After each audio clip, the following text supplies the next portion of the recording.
Hey guys, just showing you my DIY sphagnum moss climber that I have done today, or last night actually. And I have just make my Swiss cheese Monstera into the climber. So as you can see, there's 3 veins on this one, and I've just wet them so they're quite moist. And inside here is the cocoa fiber or cocoa hash, so you can't really see, but I've put the cocoa sphagnum moss on the top, which I have glued them so you can see a little bit of the glue. I haven't videoed how I made it, but I will make one so everyone can see how I do it. And I just love making my own because the moss or the climber that you buy from the shop, they're really tough, they're really hard. So I thought maybe the roots is going to find it very hard to dig itself. So like so, I just find the aerial root there. So I'm just gonna give that a little bit of a direction, like so.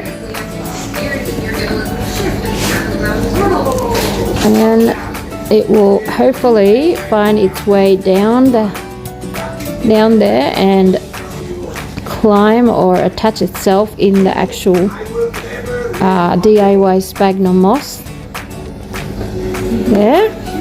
So there's my little baby that I created last night.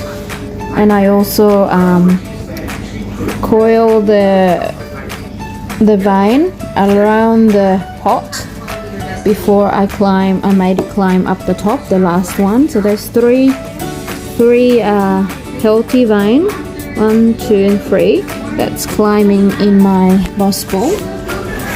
I bought this Swiss cheese climber, Monstera climber, a while ago, and I just hadn't had a chance to repot them because I've obviously been busy with other stuff, and plus I wanted to make most pole.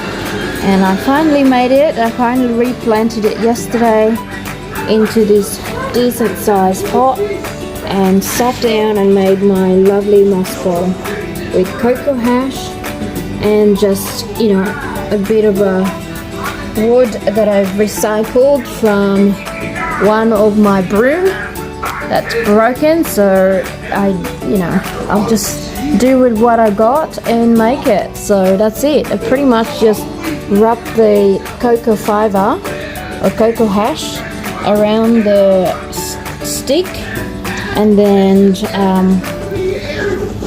put on top the sphagnum moss. So this is my sphagnum moss Monstera Swiss cheese climber. So it's quite